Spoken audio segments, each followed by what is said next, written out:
जय सिया राम। तो आज कथा से पूर्व एक प्रश्न का होता है। तो कमेंट बॉक्स में एक क्वेश्चन था कि रामानंदाचार्य जी और रामानुजाचार्य जी में थोड़ा सा कंफ्यूजन है कि दोनों एक ही हैं या अलग हैं। तो इनका बेसिक इन्फॉर्मेशन मैं फिर से एक बार दूंगी आज, वरना एपिसोड नंबर 45 यदि आप पुनः सुनेंगे तो उसमें चारों संप्रदाय से रिलेटेड और रामानंदाचार्य जी का संप्रदाय, तो इन पांचों से रिलेटेड बेसिक इन्फॉर्मेशंस हैं। फिर भी आज मैं एक बार और इनसे रिलेटेड बेसिक इन्फॉर्मेशंस दे देती हूँ। तो सबसे पहले तो शंकराचार्य जी आए, जिन्होंने सनातन धर्म को बचाया। वो ज्ञान मार्गी थे। और अब जो हमारे जो चतुर संप्रदाय है, जिन आचार्यों की हम कथा सुन रहे हैं, वो है वैष्णव संप्रदाय। वैष्णव अर्थात जो भगवान लक्ष्मी नारायण जी, राम जी, कृष्ण जी, इनकी उपासना करते हैं, विष्णु भगवान जी की, इन सब की जो उपासना करते हैं वो कहलाते हैं वैष्णव। तो चार मार्ग है भगवान जी की प्राप्ति के। तो सबसे पहला है श्री संप्रदाय। श्री संप्रदाय जिनके आचार्य है रामानुजाचार्य जी, जो लक्ष्मी जी द्वारा स्टार्ट किया गया है। जब भगवान जी ने लक्ष्मी जी को ज्ञान दिया तो बना श्री संप्रदाय। और कलयुग में उनके आचार्य हुए श्री रामानुजाचार्य जी, जो लक्ष्मण जी के अवतार हैं। तो लक्ष्मण जी ने जब देखा कि लक्ष्मण जी या शेषनाग जी कह लीजिए, तो जब उन्होंने देखा कि यहाँ पे भक्ति भाव शून्य होता जा रहा है, ज्ञान मार्गी हो रहा है पूरा समाज, तो उन्होंने अवतार लिया और भक्ति का यहाँ प्रचार प्रसार किया। परंतु उन्होंने भक्ति तो की, लेकिन उनका जो मेन फोकस था वो था विधि विधान से पूजा करने पे, जिसके कारण ये जो संप्रदाय था ये ब्राह्मणों तक ज़्यादा सीमित रह गया और साउथ में ज़्यादा पॉपुलर रहा नॉर्थ की जगह। अभी भी आप साउथ इंडिया के मंदिर जाएंगे तो वहाँ बहुत विधि विधान से पूजा होती है, देखेंगे। दूसरा संप्रदाय हुआ रुद्र संप्रदाय, जो कि शिव जी द्वारा स्टार्ट किया गया था जब भगवान ने शिव जी को ज्ञान प्रदान किया। तो उससे बना रुद्र संप्रदाय, जिसमें कलयुग के आचार्य हुए श्री विष्णु स्वामी जी। इन्होंने श्री विग्रह की पूजा सेवा पे खूब जोर दिया कि किस तरह ठाकुर जी की सेवा पूजा करनी चाहिए। वो स्वयं अवतार है, अर्चा अवतार है, जो भक्तों के लिए प्रकट होते हैं। हम सबके घरों में ठाकुर जी होते हैं, तो उन्होंने ये सिखाया कि अपने ठाकुर जी को स्वयं एक श्री विग्रह नहीं मानना, वे साक्षात प्रभु हैं और उनकी खूब प्रेम से भोग राग से सेवा करनी है। खूब अच्छे भोग लगाओ और मौसम के अनुकूल पोशाकें पहनाओ, उन्हें उनको मीठे मीठे भजन सुनाओ। तो ये सब विष्णु स्वामी जी ने सिखाया। एक संप्रदाय हुआ ब्रह्म माधव गौड़ीय संप्रदाय, जो ब्रह्मा जी से स्टार्ट हुआ, जिसमें मध्वाचार्य जी हुए, जिन्होंने भक्ति पर जोर दिया, जिसमें आगे चलकर श्री कृष्ण चैतन्य महाप्रभु, जो स्वयं श्री कृष्ण जी के अवतार हैं, वो प्रकट हुए और उन्होंने कीर्तन भक्ति पर बहुत जोर दिया। और चौथा संप्रदाय हुआ श्री सनकादिक संप्रदाय, निम्बार्काचार्य जी का संप्रदाय, जिनकी परंपरा का बांके बिहारी जी का मंदिर है। तो ये चार संप्रदाय के सुना। और अब चल रहा है रामानंदाचार्य जी का संप्रदाय। तो रामानंदाचार्य जी का संप्रदाय क्यों हुआ? क्योंकि भक्ति के प्रचार के लिए पहले राम जी ने लखनलाल जी को भेजा, शेष अवतार को भेजा रामानुजा बन के।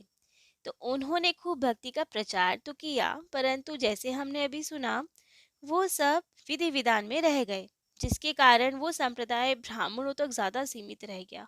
इसलिए श्री संप्रदाय साउथ में, दक्षिण भारत में ज़्यादा रहा, नॉर्थ तक उसका प्रभाव नहीं हो पाया और बाकी जनों पर भी, बाकी हिंदुओं पर भी कम हो पाया, ब्राह्मणों तक सीमित रह गया।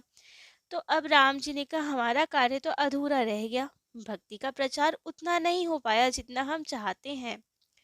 तब तो लखनलाल जी ने कहा कि भगवान हमने कोशिश तो की, पर क्या करें, अब तो आपको स्वयं ही जाना पड़ेगा।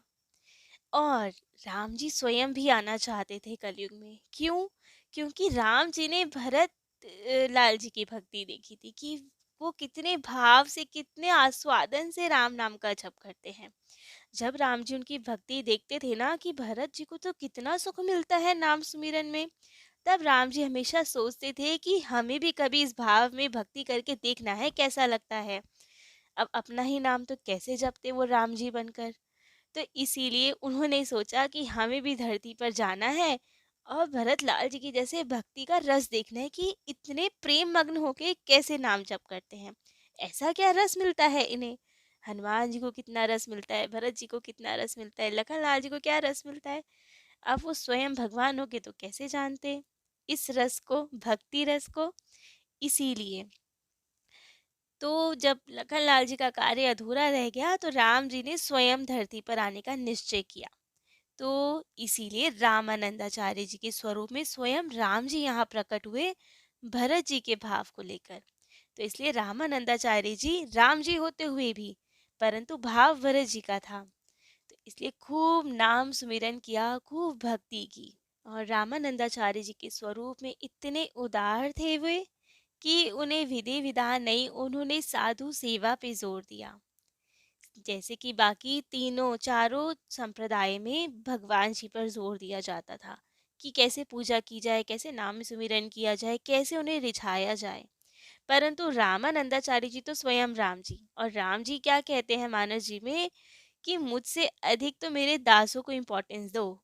संतों से अगर प्रेम करोगे तो राम जी तो प्रसन्न ही हैं।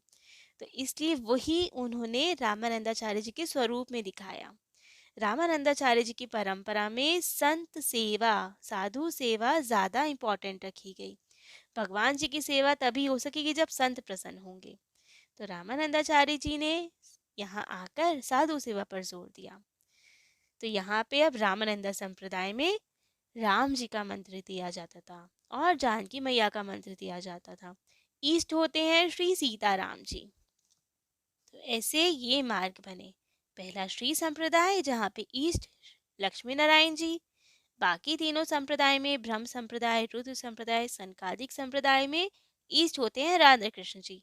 और रामानंदाचार्य जी के संप्रदाय में ईस्ट होते हैं हमारे श्री सीताराम जी। और उन्हीं का मंत्र दिया जाता है, साधु सेवा पे जोर दिया जाता है। तो ये थे हमारे आचार्य और हमारे संप्रदाय। इसीलिए अब जिसका भाव, जिस भक्त का भाव जहाँ पे बैठता है वो उसी संप्रदाय में दीक्षा लेता है। जिसको लक्ष्मी नारायण जी से ज्यादा प्रेम है वो श्री संप्रदाय में जाएगा, जिसको राम जी से प्रेम है वो रामानंद संप्रदाय में दीक्षा लेगा। राधा कृष्ण जी की यदि उपासना करना चाहते हैं, कीर्तन भक्ति चाहते हैं तो गौड़ीय संप्रदाय में जो इस्कॉन मंदिर में जैसे होती है, या फिर भक्ति संकादिक संप्रदाय में या ब्रह्म संप्रदाय में। तो ये हुई हमारे संप्रदायों की बेसिक इन्फॉर्मेशन। तो अब आज की कथा। तो कल हमने अपने कथा रसिक श्री सीताराम जी को बहुत ही अद्भुत कथा सुनाई कि कलयुग तक रामानंदाचार्य जी की महिमा से प्रभावित होकर उनका शिष्य बन गया। तो ऐसी ही अब रामानंदाचार्य जी की महिमा तो सर्वत्र फैल रही थी।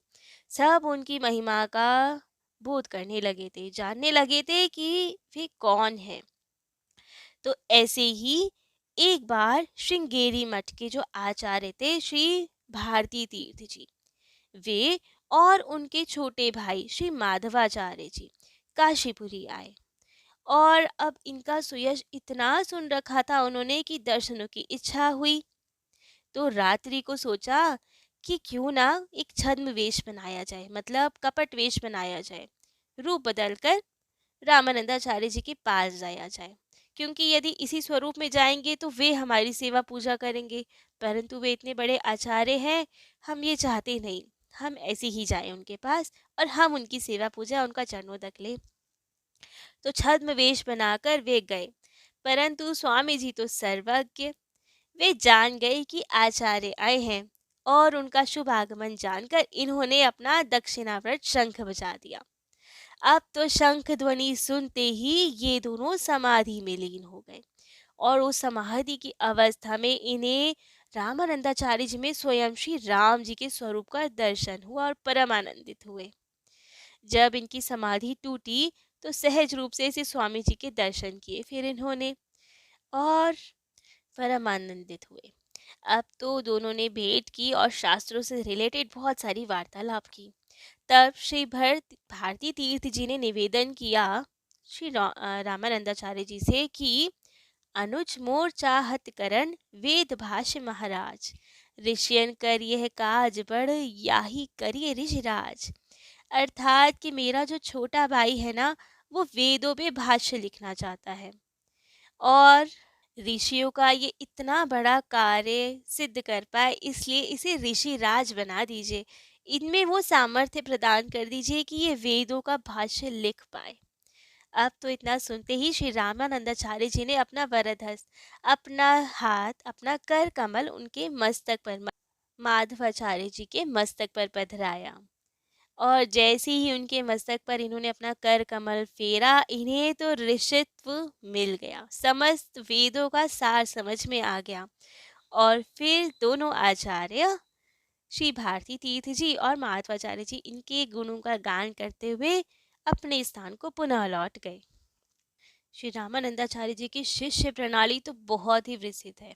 इनके 12 मेन द्वादश शिष्य हुए जो तो परम सिद्ध हुए, जिनमें कबीरदास जी, अनंतानंद जी, भावानंद जी, रेदास जी, सेन नाई जी बहुत शिष्य हुए जो इनके प्रत्यक्ष शिष्य थे। और प्रशिक्षण में भी इनकी प्रणाली में रामानंदाचार्य जी की जो परंपरा है उसमें अनेकों शिष्य हुए।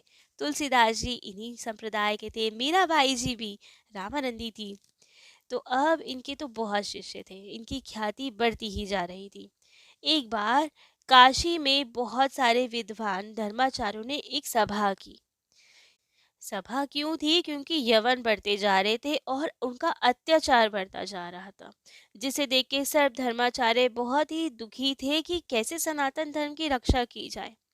तो सबने विचार विमर्श कर यही निर्णय निकाला कि स्वामी रामानंदाचार्य जी के पास जाया जाए और उनसे निवेदन किया जाए, उनसे पूछा जाए कि कैसे सनातन धर्म की रक्षा हो। तब तो सब मिलके श्री रामानंदाचार्य जी के पास आए। इनके दर्शन मात्र से ही सबको परम शांति मिली और हृदय में एक दृढ़ विश्वास जैसा हो गया कि अब हमारे तिलक, जनेऊ, माला, चोटी की लाज रह जाएगी। ये स्वामी जी सब देशवासियों को बचा लेंगे।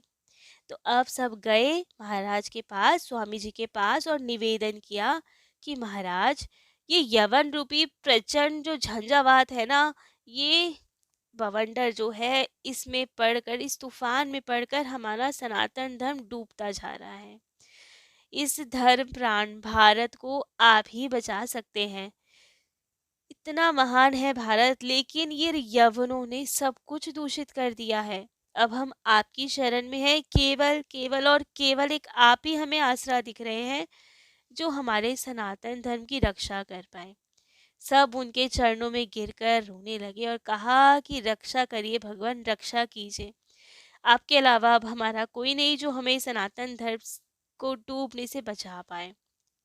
अब स्वामी जी ने सबको उठाया, धैर्य बंधाया और कहा, मंगल भवन अमंगलहारी। आप केवल मंगल भवन और मंगलहारी भगवान नाम है, उन्हीं का सुमिरन कीजिए, उन्हीं का कीर्तन कीजिए। और सबको कहा कि सब जाएं अपने अपने स्थानों पर और भगवान नाम का संकीर्तन करें।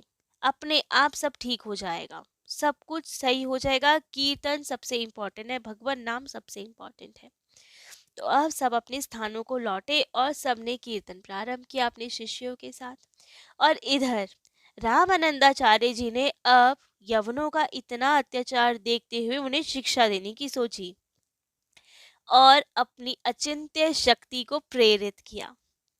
और उन्होंने क्या किया? अब वो तो स्वयं राम जी है ना, जो सर्वसमर्थ है। तो रामानंदाचार्य जी ने अपनी शक्ति को प्रेरित किया, जिससे क्या असर हुआ? पूरे भारत में जहाँ भी मौलवी थे, जब भी वे अजान पढ़ने जाते, अपनी इबादत करने जाते, तो सबके मुख पर लकवा पड़ जाता, सबको पैरालिसिस अटैक पड़ जाता, मुख में कोई बोल ही नहीं पाता, उनका मुख ही नहीं हिल पाता। तो अब सब परेशान कि ये हो क्या रहा है। जहां वे थे वहां तो बहुत ही एक शंख ध्वनि की और सर्वत्र यही माहौल पूरे भारत में, जबकि ये काशी में थे, परंतु हर जगह इसका असर दिखा। सारे मुल्ला मौलवी एकत्रित हुए और विचार विमर्श करने लगे कि ये हो क्या रहा है, ये संकट कहाँ से आया। सबने एक दूसरे को बताया कि सबके साथ ही ऐसा हो रहा है, पूरे भारतवर्ष में हर जगह। तब तो अखंड भारत था, पूरा एशिया ही एक तरह से वो भारतवर्ष ही था, तब कोई खंड थोड़ी हुए थे भारत के। वो तो बाद में हुआ जब वो राजाओं ने कुछ लालच में आकर कुछ डर से सब कुछ देते चले गए और भारत के खंड खंड होते चले गए। तो सब जगह के मौलवी इकट्ठे हुए और सब ने अपनी व्यथा बताई कि सबके साथ ही ऐसा हो रहा है। जैसे ही वो अजान पढ़ने जाते हैं तो लकवा मार जाता है उनके मुख पर। अब तो सब बहुत घबराए कि ये क्या हुआ और कैसे हुआ। उन्हीं मुस्लिम फकीरों में दो फकीर थे। एक का नाम था इब्नूर और एक का नाम था मीरत। ये लोग थोड़ा थोड़ा हिंदू धर्म भी मानते थे, अर्थात कट्टर नहीं थे अपने धर्म को लेके, सनातन धर्म की भी थोड़ी इज्जत रखते थे। तो उन्होंने बोला कि हमने सुना है कि हिंदुओं में एक बहुत ऊंचे संत, एक बहुत ऊंचे फकीर आए हैं और वे तो इतने चमत्कारी पुरुष है ना। उन्होंने ही कुछ जादू टोटना किया है और जिससे हमारी ये गति हुई है। वे बहुत कुछ जानते हैं, तो हमें चलकर उन्हीं से क्षमा प्रार्थना करनी चाहिए, उन्हीं से दरख्वास्त करनी चाहिए कि हमें बचाएं। तब तो सबने कहा कि ये कैसे संभव है, हम क्यों जाएं हिंदू फकीरों के पास। परंतु अब सबको लेकिन उन्होंने समझाया कि वरना ये स्थिति ऐसी ही रहेगी और धीरे धीरे हमारा ही धर्म नष्ट हो जाएगा। तो हमें कुछ तो करना पड़ेगा बचाने के लिए। अब तो वो करते क्या ना करते, सबने सोचा कि ठीक है, स्वामी रामानंदाचार्य जी के पास जाया जाए। परंतु अब घबराते भी थे कि जब इतने प्रभावशाली है, जिन्होंने वहीं बैठे बैठे ही हम सबके मुख पे ताला लगा दिया, तो हम पास गए तो कहीं गुस्से में आके हमें जला के भस्म ही ना कर दें। तो सब बहुत घबराए हुए थे कि उनके पास जाने की साहस ही नहीं हुआ किसी को, कैसे जाएं। तब तो किसी ने कहा कि ऐसा करते हैं, कबीर दास जी के पास चलते हैं।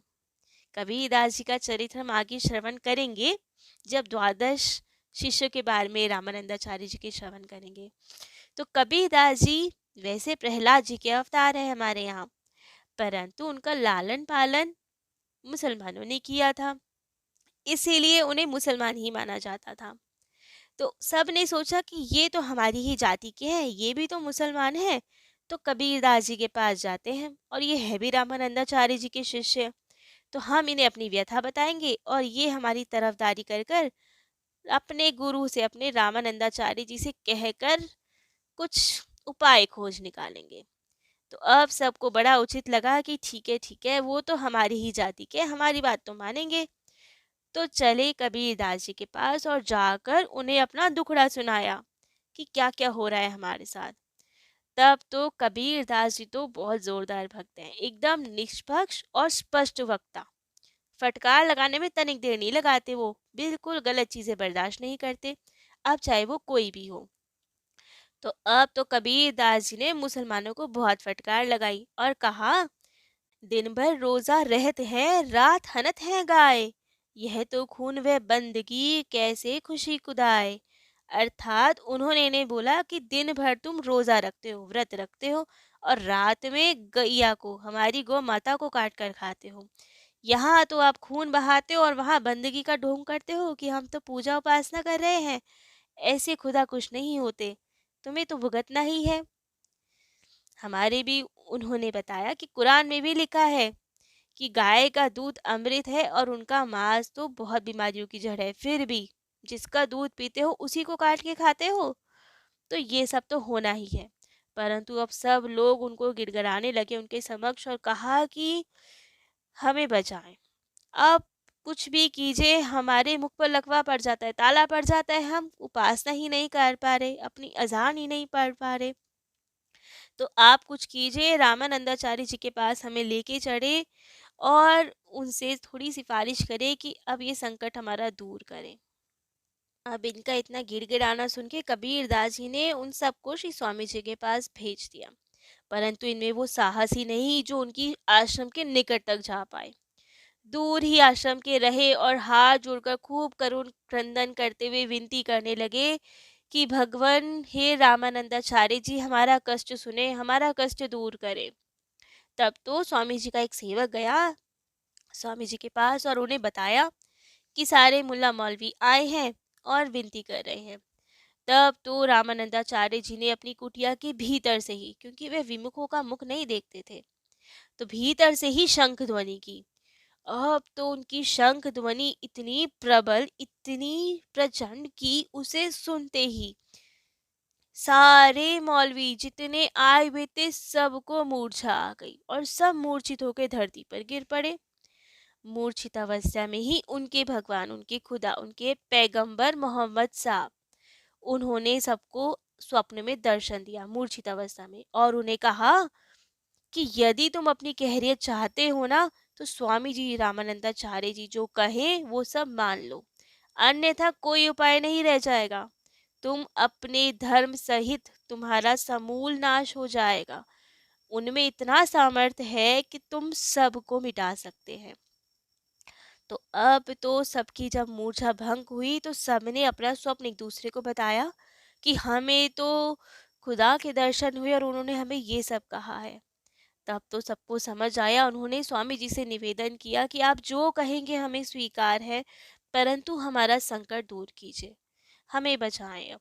तब रामानंदाचार्य जी ने अपनी कुटिया के भीतर से ही उन्हें परमात्मा का उपदेश दिया और सबको बताया कि भजन पूजन सबके लिए ही है, हर शरीरधारी के लिए है। तो तुम अपना धर्म निभाओ और हिंदुओं को अपना धर्म निभाने दो। क्यों तुम उनके धर्म में बाधा बनते हो? तुम्हें कोई अधिकार नहीं है कि तुम किसी के धर्म पर लांछन लगाओ, उनका धर्म भ्रष्ट करो। राम रहीम एक ही है, नाम का अंतर है। तो यदि अब तुम हमारी कुछ शर्तें मानोगे तो ही तुम्हारा संकट दूर होगा, अर्थात तभी तुम बच पाओगे, अन्यथा समूल नाश तुम्हारा निश्चित है। तब तो मौलवी वगैरह सब बहुत घबराया और उन्होंने कहा कि जी महाराज, जैसी आप आज्ञा देंगे, जो आपकी शर्तें हैं, हम हाथ जोड़कर सर झुकाकर सब स्वीकार करेंगे। परंतु अब हमें शरण में आए हैं आपकी, तो हमारी रक्षा कीजिए, हमारा ये संकट दूर कीजिए। तब श्री स्वामी रामानंदाचार्य जी ने 12 शर्तें रखी उनके सामने। तो वे 12 शर्तें हैं। पहली, जजिया कर को बेगी हटावो, हिंदू मंदिर नहीं गिरवावो, मंदिर बनत ना बाधा बनहु, बलकारी हिंदुन यवन न करहु, गोबध तुरत बंद करवाओ, धर्म ग्रंथ मत अग्नि जरावो, नारिन को अपहरण न कीजे, शंख घंट नित बजने दीजे, कुंभ आदि पर करजनि लीजे, कथा कीर्तन रोक न कीजे, सभिन स्वधर्म करनन नित दीजे, उत्सव तीर्थ त्योहार आनंदा, करत न रोके को मंदा, ब्याह समय चढ़ी पाल की, हिंदू दुल्हा जाए, मस्जिद समय उतरी के, चले न अपने पाए। तो ये थी श्री स्वामी रामानंदाचार्य जी की 12 शर्तें। पहली शर्त, जजिया कर को बेगी हटाओ, अर्थात जो जजिया कर था, पहले तीर्थों पे कर लगाया जाता था कि हिंदू अपने तीर्थ ही ना जा पाए, गरीब हिंदू कैसे कर दे और कैसे तीर्थ जाए। तो वे चाहते थे जब कर ही नहीं दे पाएंगे, तीर्थ नहीं जा पाएंगे, तो धीरे धीरे तीर्थों का लोप हो जाएगा। जब को वहां जाएगा ही नहीं तो सेवा पूजा भी नहीं होगी, लोप हो जाएगा और सनातन धर्म शिथिल पड़ जाएगा। तो पहली शर्त, जजिया कर को हटवाओ, कोई हिंदू अपना तीर्थ जाने में क्यों कर दे। दूसरी शर्त, हिंदू मंदिर जनी गिरवाओ, मंदिर बनत ना बाधक बनहु, कि हिंदू मंदिर अगर बनता है तो उसमें कोई बाधक नहीं बनेगा, बनने दिया जाएगा, और जो बने हुए मंदिर हैं उन्हें नहीं तोड़ा जाएगा। जैसे बाद में मुगलों ने बहुत मंदिर तोड़े थे, तो उस वक्त भी तुगलक थे, उन्होंने कहा था कि कोई मंदिर नहीं तोड़वाओगे। तीसरी शर्त, बलकारी हिंदुन यवन न करहु, जबरदस्ती किसी हिंदुओं का धर्म परिवर्तन नहीं करवाओगे। चौथी शर्त, गोवध बध तुरंत बंद करवाओ, गो हत्या बंद करी जाए, गो माता को मारा नहीं जाए, उनको कोई कष्ट ना पहुंचाए। पांचवी शर्त, धर्म ग्रंथ मत अग्नि जरावो, जैसे हमने पूर्व बताया था कि हमारे धर्म ग्रंथों पर अग्नि लगा दी जाती थी, उन्हें जला के नष्ट कर दिया जाता था। तो शर्त थी कि धर्म ग्रंथों को कोई नुकसान ना पहुंचाया जाए, उनको जलाया ना जाए। छठी शर्त, नारिन को अपहरण न कीजिए, हिंदू नारियों को, बहन बेटियों को अपहरण कर लिया जाता था, तो इस पे पाबंदी लगाई। सातवीं शर्त, शंख घंट नित्य बाजन दीजिए, मंदिरों में शंख घंट इन सब का भी बैन था, कोई आरती पूजा के समय घंटा भी नहीं बजा पाता था। इतने क्रूर थे ये। 8वीं शर्त, कुंभ आदि पर करजनी लीजिए। जो हमारे उत्सव होते थे, कुंभ लगता था, उन पे भी कर दिया जाता था। कहीं साधु मंडली एकत्र होकर भजन पूजन नहीं कर सकती थी, क्योंकि यदि साधु मंडली एकत्रित होगी तो सत्संग होगा, सत्संग होगा तो हिंदुओं की आंखें खुलेंगी और ये लोग उनका धर्म परिवर्तन नहीं कर पाएंगे। तो इसीलिए सबको कमजोर करने के लिए, संतों को आम जनता से दूर रखने के लिए कुंभ आदि पर भी कर लिया जाता था। 9वीं शर्त, कथा कीर्तन रोक न कीजिए। कहीं पे कोई, जैसे आजकल राम कथा होती है, भागवत जी होती है, भक्तमाल होती है, तब ये कथा कीर्तन भी नहीं होने देते थे, क्योंकि जहाँ पे हिंदू ज़्यादा इकट्ठे होंगे तो उनकी पावर बढ़ेगी। तो ये चाहते ही नहीं थे संत समाज भक्त लोग जुड़े और उनकी शक्ति बढ़े। 10वीं शर्त, सबई स्वधर्म करन नित दीजिए। सबको अपने स्वधर्म में रहने दीजिए। कोई कैसे भी पूजा करना चाहे उसे रोक ना लगाया जाए। उत्सव तिथि त्योहार आनंदा करत न रोके को मंदा। 11वीं शर्त, हमारे उत्सव भी नहीं मनाने दिए जाते थे। दिवाली पे दिए नहीं जला सकते थे, होली पे होली नहीं खेलने दी जाती थी। तो इतना बैन था।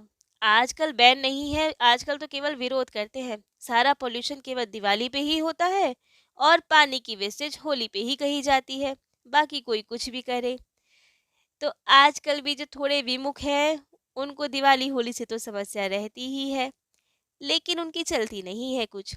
परंतु उस समय तो बैन था, इतना कठोर शासन था कि होली पे कोई रंग नहीं लगा सकता था, दिवाली पे दिए नहीं जला सकते थे, हिंदू कोई भी अपने व्रत त्योहार नहीं मना सकते थे।